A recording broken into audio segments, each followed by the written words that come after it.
It has finally happened after a month of speculation post NBA draft lottery. Rumors, reports, trades, prospects canceling workouts, prospects coming in for workouts. The Philadelphia 76ers have finally made their draft pick with the number 3 overall pick in the 2025 NBA draft. The Philadelphia 76ers have selected VJ Edgecombe, freshman guard out of Baylor. And as we said, there's been, a large lead up to this. This is really where the draft was viewed as the starting point. There was a rumor at one point that the Sixers were looking to trade up to number 2 to potentially get Dylan Harper, but it has been, 95% to 100% almost nearly that the number 1 and number 2 overall picks were going to be Cooper Flagg and Dylan Harper post lottery. Then the draft, the party really started at 3. And while, I would say if you made Daryl Morey take some truth serum and he had to come on stage after this and basically say, when you were awarded the number 3 overall pick post-draft lottery, who did you think you were going to take? And I bet you he would have said Ace Bailey.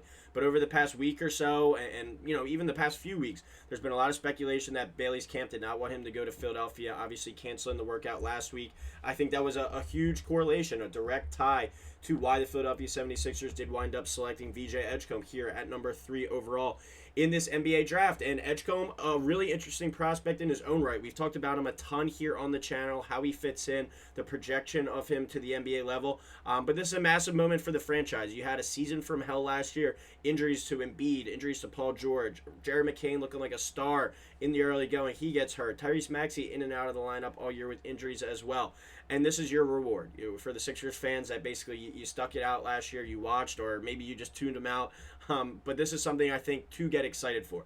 Is he going to be a star? Is he going to be a superstar type player like they're projecting Cooper Flagg and Dylan Harper to be, potentially Ace Bailey, maybe even Trey Johnson as well has had, star kind of attached to his name, future star. Is VJ Edgecombe ever going to be that? It remains to be seen. He's one of the more potential type of players. I think you're buying into something that you could tap into more down the line, but I do think he has a pretty good floor as well, and he's the best athlete in the draft. You're never going to hear me complaining about taking the best overall athlete in the entire NBA draft, and I think that's a win for the Sixers. That athleticism, that defensive ability that he brings to the table is going to play from day one. So I think this is a moment where, we're not doing cartwheels and backflips, I think, with this pick down Broad Street, but I do think this is the right pick in the moment, especially with the noise surrounding Ace Bailey and the lack of want to come to Philadelphia, the lack of what it seemed like would be potential fit in Philadelphia just based off his attitude, his comments, wanting to be the star player right away. He was going to be more of a back seat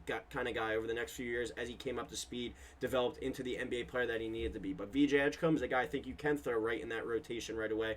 I know a lot of people leading up to the pre-draft process, have complained about why take another guard. Ace Bailey a perfect fit at the forward spot. We need to get bigger. We need to get taller. We need to be able to rebound the ball better. Why are we taking another guard? I say this half jokingly, half not jokingly. Do you remember which team we're talking about here? The Philadelphia 76ers.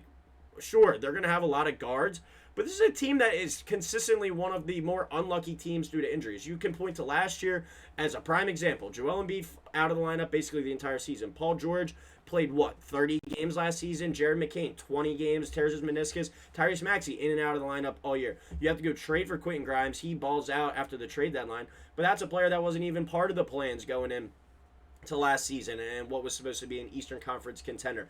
That team was disheveled and beat up from day one. You need depth. You look at the Indiana Pacers. You look at the Oklahoma City Thunder. I said it for the past couple of videos. The main reason why I think those teams went so far, obviously having two great players in Halliburton and SGA leading the way, but the depth on those teams, the ability for other guys to go out there and step up, especially when injuries happen. And you look at the Eastern Conference as a prime example. You're one misstep away from a star player missing the season. Knock on wood that it doesn't happen, but we've already seen it with Joel Embiid and what the season looked like last year without him. And I know Edgecombe's a front court player, but knock on wood, but just say something tragic happens to Tyrese Maxey. You look at Tyrese Halliburton, you look at Jason Tatum, you look at Damian Lillard. All those guys had one misstep, torn Achilles, now they're out for the entire next season. That could happen in a blink of an eye. So you need this depth and you need the ability to capitalize on these draft picks at the top. And I think VJ Edgecombe, you're never gonna be in a bad situation having too many guards that can play the game of basketball. And while VJ Edgecombe might be a little bit of a project, he's an elite athlete, maybe a top 10 to 15 athlete in the NBA from day one. Going to be the Sixers' probably best perimeter defender from day one. And then he has the ability to still come up to speed and not that much offensive pressure on him right away. He's going to be a player that goes in and averages, I think 20 to 25 minutes from opening night for the Philadelphia 76ers. So I think you get kind of the best of both worlds here with this draft pick. You look at some of his numbers from his freshman season at Baylor, 15 points per game, 5.6 rebounds per game. I think that's a pretty good number there for a guy that is a 6'5 guard, 3.2 assists. I think there's a little bit more playmaking that he can tap into. The major swing skill and the determining factor for if he's going to be, an all-star type of player, tap into that ceiling where you've heard the names of Victor Oladipo, Dwayne Wade, Anthony Edwards. Those three names I've heard a lot with him, and just a lot of it's kind of size, athleticism at this point. But how good does the jump shot get? How much can that jump shot come around? 34% this past year, 76.2% though from the free throw line. That's an impressive number. That's a good indicator that this shot potentially could come around. But in his freshman year at Baylor in the Big 12, I think we can say probably the second best conference college basketball this past season. Sorry, 78.2%, a bad vision over here. But he was all Big 12, the Big 12 freshman of the year, all Big 12 freshman team obviously in that regard as well. It was an impressive season at his freshman year at Baylor. There's no denying that. And I said this on a video the other day, and someone commented and said, why do you keep saying that? But this is a player I truly think his best basketball is ahead of him. Like he's got stuff to still tap into. Only 19 years old, his best days are ahead. People are saying, why are you saying that? Obviously their best days are ahead. No, there's not. Like there's dudes in college that peak in college. They get as good as they get. Like a guy that could be a prime example of his best days aren't ahead of him. A guy like Con Knipple, like he could just come into the league, and I think he's going to be a rock solid NBA player. But how much better is he going to be than the player that we just saw from him at Duke? Like, I really think that kind of is what he is. I don't know if there's much more potential to tap into. VJ Edgecombe, with his athletic ability, with his just natural basketball ability, he could be a guy that averages one day 18, 19 points per game, shoots 38, 39% from three, becomes one of the best defenders in the entire NBA, a potential first-team all-defensive guy. I really think those days are ahead of him. Obviously, he didn't have that type of season, that type of freshman year all at Baylor, but I do think it's a guy that, especially at his age of 19 years old, we're going to continue to see growth, development, and I think Sixers fans should really be excited about this draft pick going forward. I think he's going to help this year, but I think he's also going to be a guy that contributes, down the line as well, in a bulk degree. And when we kind of look to this next era of Sixers basketball, while also trying to tie it in to the role that the team has now, or the kind of the timeline that the Sixers are on now with this roster that they have, I think he's a great fit because he's a perfect kind of mix for this next era of Sixers basketball, where it's all right, we're going to try and get the most out of Embiid and Paul George over these next few years, but we have a nice young nucleus building with Tyrese Maxey, with Jared McCain, VJ Edgecombe in the mix now, most likely Quentin Grimes coming back. The former #1 overall recruit that we got somehow as an undrafted free agent last year, and Justin Edwards had a really nice rookie season after having a down year at Kentucky the year before. The Sixers are really starting to build up a young group for this next era, but also kind of bridging the gap where I think they're still going to be competitive. And you look at an Eastern Conference that was really wide open. The people are talking about the Atlanta Hawks after the trade they made, maybe making a run. Orlando Magic are being thrown around as maybe the favorite. The New York Knicks. I think it's a wide open conference. We saw the Boston Celtics the other day shed a bunch of salary with Drew Holiday and Kristaps going out. Obviously Tatum out for the season, Tyrese Halliburton out for the season. This is an Eastern Conference that's wide open, and when you look at a player like VJ Edgecombe getting thrown into the mix here, I think he helps you win now, and his best basketball is ahead of him. So it's a kind of best of both worlds. You look at some of these strengths and weaknesses from Tankathon. The biggest swing skill, the biggest weakness, red flag, I think we could say right now, is that three-point shot and getting that more up to speed to a 38, 39% shooter.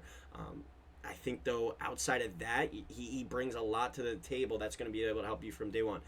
Steals, I think he rebounds well for his size. His athleticism, obviously, and he's young. That's the most important thing in this. He's not a 22, 23-year-old that might not get any better. He was just a freshman this past year, played really well in the Big 12 as a freshman. And he's going to be the best athlete on the Sixers from day one, the best perimeter defender on the Sixers from day one.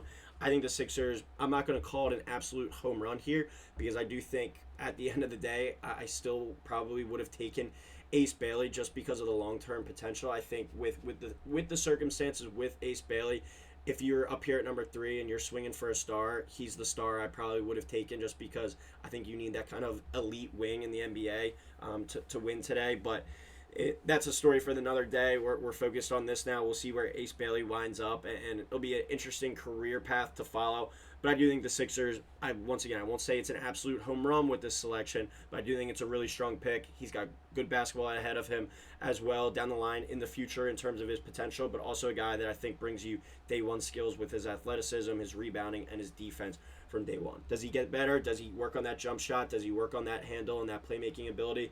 Time will tell, but the Sixers have proven the ability to draft good over the past few years under Daryl Morey, and the players, the young guys, have developed really well. Jared McCain was something that we didn't expect coming, I think. Justin Edwards really took off as the year went on. Tyrese Maxey has gotten better and better over the course of his younger NBA career. So it's a good day for the Sixers franchise. I don't think it's a bad pick by any means. It's something, though, that we're gonna be keeping a close eye on for years to come. VJ Edgecombe versus Ace Bailey, I think, is kind of what you're going to be looking at, what you're going to be determining going forward for kind of if this was a success. Did we pass on a potential future All-Star scoring champion Ace Bailey? Or is VJ Edgecombe tap into that potential and those names that we heard with him, and like a Victor Oladipo and Anthony Edwards kind of mix of a player there? Things are going to remain to be seen. But let me know what you guys think in the comments below. I know a lot of people were upset that they could potentially pick a guard, that Ace Bailey wasn't going to be the selection, as he's just a natural forward that could have fit better on this team. But the story's over. VJ Edgecombe's the guy. We got to support him now. We got to lock in on him and hope for the best for his career. But let me know what you guys think in the comments below. My biggest thing is depth.